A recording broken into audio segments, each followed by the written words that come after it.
另外一樣嘢咧就係呢一個，佢有乜嘢可以拎嚟交換嘅咧？咁就有啲人咧就話，係咪呢一個叫佢支持下一屆特首啦？我覺得我睇翻個 schedule 咧，如果要 groom 下一屆特首嘅話咧，係呢2-3個月內拍板噶啦。OK， 不出3個月內就會拍板，因為咧，尤其是唔係堂堂，如果係其他人㗎，你諗下當日係點樣捧啊？董建華係捧足年幾啊，將佢嘅聲望捧到70-80%，然後上去做特首啊！係冇人識董建華開始，你要 groom 嗰條友噶嘛，做特首係啊，因為佢喺入行政局嗰陣時，喺港英嗰陣時都冇人知佢，冇人識董建華係邊個嘅，你要 groom 嗰條友嘅，大陸係欽點啦，得手啦，然後開始就發動輿論機器捧，你知唔知啊？各界都講多啲好說話，咁啊將佢支持度打到70-80%，咁然後咧做咗特首就不停隨下跌啦啫，好似 TVB 係啦，呢個就唔使咁講啦。咁如果你講2012年連選咧？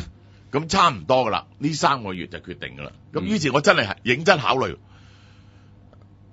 有一個網友講嘅嘢，咁係唔係真係叫佢支持梁振英呢？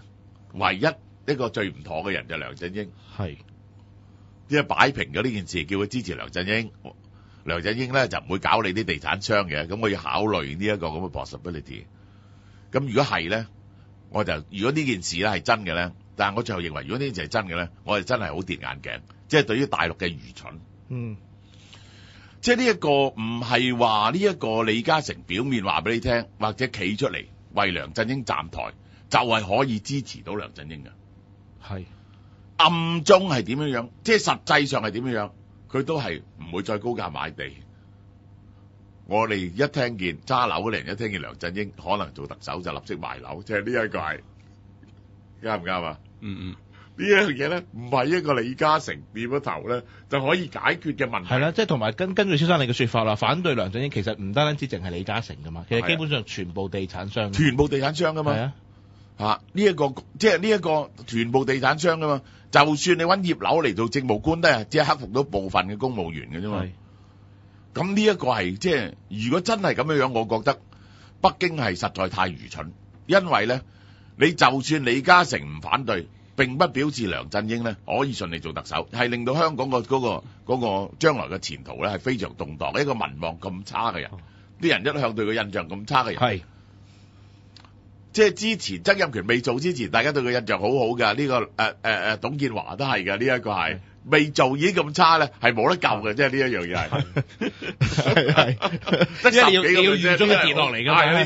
如果你一開始得10幾個 percent，都冇得跌㗎咯，已經仲可以跌到幾多？係咁就係我唔能夠徹底排除啲可能性，因為我唔能夠排除人哋蠢啦，即係咁樣樣。係，但係會唔會咁蠢咧？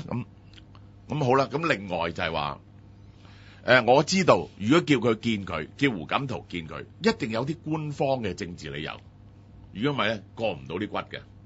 我就相信一定有啲官方嘅政治理由，即係譬如話，下一個特首可能係范徐麗泰，即係嗰啲冇咁反對嘅人，大家能夠接受嘅人，係預早講俾阿李嘉誠聽，叫佢出嚟支持啊，除呢啲嘢。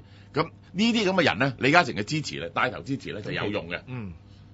梁振英咧就基本上咧都係冇用嘅，都係死㗎啦。即係我話俾你聽，即係做得1-2年咧就實大鑊啦，香港實動盪㗎啦。呢一個就係咁，但呢個唔係真係要需要親自見。係啦，要去到咁高規格都為咗支持一個特首。咁我結果只係得一個結論嘅啫，阿偉就係咧呢個只係個表面嘅理由，佢叫佢支持個特首施政。實際上係有人收咗重大利益咯，即係咁樣，即係反而係最呢一個咁樣嘅你唔相信嘅嘢，即係未必係胡錦濤親自益，但係有人呢一個咁樣嘅favor，我相信係要數以10億嘅代價買翻嚟啊！呢啲係最後香港人唔能夠明白嘅嘢咯，即係咁樣係，即係好似當年你講沈拔嗰單嘢咁啊，見一次面就值咁多錢咯，即係咁緊要。即係我舉一個例子，大家就知道呢一個，大家睇下潛規則就知道啦。嚴嵩咧幫人哋咧提嗰啲當鋪咧提名咧，冚唪1萬兩銀啊！喂，1萬兩即係幾百萬啊！即係而家嘅幾百萬，提你個當鋪名咋？點解值幾百萬啊？呢個因為我提咗你個檔鋪名，當地嗰啲官員唔敢嚟勒索你，唔敢嚟收規嘛，因為佢唔知道你同嚴嵩嘅關係係去到邊度噶嘛。佢等於咧，即係民國嗰時咧，掛英國法國旗喺長江行駛咧，係需要俾好多錢嘅，但係值得嘅。係佢嗰間唔執笠嘅啫，其他嗰啲執晒笠，因為咧又俾啲軍閥拖咗啲船去，交咗運兵啊，交幾百樣嘢，你知唔知？你一掛咗英國法國旗，冇人敢去充公嗰隻船喎，你一埋碼頭收保護費啊，佢嘅生意咪順利咯，即係咁樣。人哋嗰啲一定仆咗街，即係唔掛英國法國旗嗰啲，即係咁樣係。點解嗰啲即係大陸嗰啲企業係咪掛晒呢同首長即係握手嗰啲相喺度先得㗎？仲有提字江澤問題咁樣。係啦，呢啲係我哋嚇人㗎嘛，呢啲係冇人即係嚇香港人，嚇呢一個大陸啲官，冇嘢緊要得過呢一次見面㗎啦。係，就算我假設啊，我係投資數以10億計啊。我好快圈地都圈翻嚟，冇所謂係啊！即係有冇地方官員阻撓？係啊，你咁搞過咩啲波隻係咪啊？咁緊要。即係表面有個政治理由去 cover 胡錦濤咁，我唔係話胡錦濤自己，但係有一啲人安排呢啲嘢，佢個派呢啲咁樣嘅出賣呢啲咁嘅風火雲雷啊嘛，呢啲叫做即係。咁會唔會有個價目表咁開俾其他地產商咧？會唔會開始而家有暗地有個價目表咧？其他嘅地產商咧就永遠冇李嘉誠咁捨得投資咁多錢喺政治上邊㗎。李嘉誠係最捨得嗰個嚟㗎，你要長期咁樣做嘅，即係呢啲嘢係。你以前講過話，你可以為揾佢嚟同胡雪岩相比啊。呢啲係我都話做生意咧，你普通做生意咧就唔使有政治勢力，但係你做到最大嗰啲咧，你一定有 political cover，如果唔係咧就好危險嘅，其實係永遠都係。即使喺香港都係。即使喺香港都係。頭10名8名我都講過個故仔俾你聽，嗰陣時我幫喺玉郎87年，想將《天天日報》賣俾怡和最後關頭，我同阿 Simon Keys 傾啊，去問港督府叫佢唔好，佢立即唔敢買㗎。因為佢係靠政府照住㗎嘛，即係怡和渣甸係。點解唔好買？因為有何世柱個名喺度啊嘛，天天唔好話 associate with 何世柱啊嘛，何世柱揸咗2成天天啊嘛，就咁賣唔成，即係佢哋係咁聽政府話㗎，即係做到大商人係，即係咁樣係。咁呢啲咧就即係我都講緊啦，即係呢啲其實胡錦濤因為全國嘅即共產黨唔係好睇生意人在眼內，因為到最後嚟講，你哋嘅生死榮辱係喺佢嘅手上啊嘛。佢哋永遠覺得權力咧係最緊要嘅，當然對國外嗰啲人咧就好啲啦。你明唔明啊？因為佢嘅勢力範圍以外啊嘛。所以我舉個例，我寫呢一個上海皇帝杜月笙點解能夠同蔣介石稱兄道弟咧？就因為有法租界啊嘛。法租界係中國政府管唔到噶嘛。一到呢一個抗戰勝利收翻法租界。咪立即睇唔起你杜月笙，係咁簡單啫嘛！即係呢一個，你係我治下一笪地方嘅流民頭子，即係咁樣。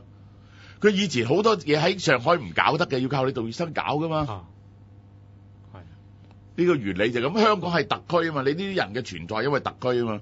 我都話過，即係有人想講個《紅樓夢》，我都講呢一個《紅樓夢》講嘅護官符啊嘛，即係嗰個護官符就係呢一個。你去到某笪地方一定要知道4大豪門，香港4大豪門就係即係奶清奶鄭啊嘛，即係呢個奶國奶鄭，奶國奶鄭，李國李鄭，李國李鄭4大豪門啊嘛，奶國奶鄭4大豪門啦，即係咁樣。呢個《紅樓夢》就講即係呢一個賈雨村去到聽見嗰個有亂殺咗人就走咗去就好嬲，就想拉人，嗰個嘢嗰個門子立即向佢打眼色，叫佢退堂，又話俾佢聽喂，呢個唔拉得啊！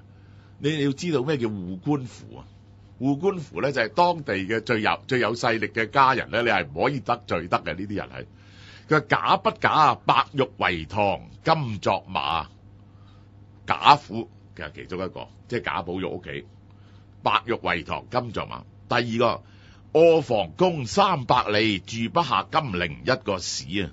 呢個就係史太君同埋史湘雲屋企。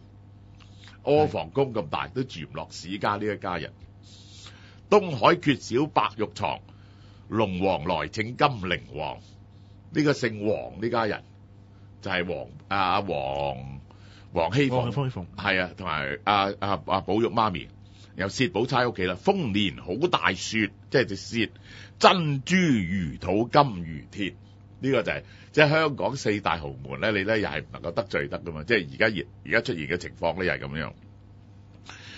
咁喺即係綜合晒全香港嘅評論，我只能夠得到個咁樣結論，係有一個可以交代得嘅藉口嘅。如果唔係胡錦濤唔可以咁做，而呢個藉口好可能係同特首嘅任命有關。而事實上，我亦都相信有人即係用咗好多活動費，先至能夠達到呢一個咁樣嘅目的。因為實在係好驚人啊，其實係啊，即係你知道，即係呢一個國內嗰啲首富都絕對唔會有呢啲咁嘅待遇啊嘛。Warren Buffett 都冇，Bill Gates 都冇，即係咁係。哇！真係呢啲今日節目唔可以俾阿胡錦濤聽到，要係真係嬲到。咁唔係我都講過，即係澳門回歸嗰單嘢嘅啦，即係江澤民同個女人唱歌啊嘛，你有冇聽嗰樣嘢啊？哦，跳舞。唔係，兩個一齊唱歌，對唱咗一段歌啊。江澤民係，咁就問嗰個係邊個啊嘛？呢個頭先個女人係邊個嚟㗎？係韓新嘅四姨太。咩話四姨太啊？係佢妾侍咧，呢一個係澳門新華社，我即刻燉咗冬菇啫。呢一個喂，國家領導人點可以同個四姨太喺台上對唱嘅？呢個乜嘢規矩？呢個係 protocol 噶嘛？外交禮儀係唔係正式老婆係唔能夠請出嚟外交場面？嗰根本就係都搞得掂啦！你知唔知啊？即係韓新要撐呢啲場面，應該要揾翻江澤民嘅地下四奶嚟到同佢對唱。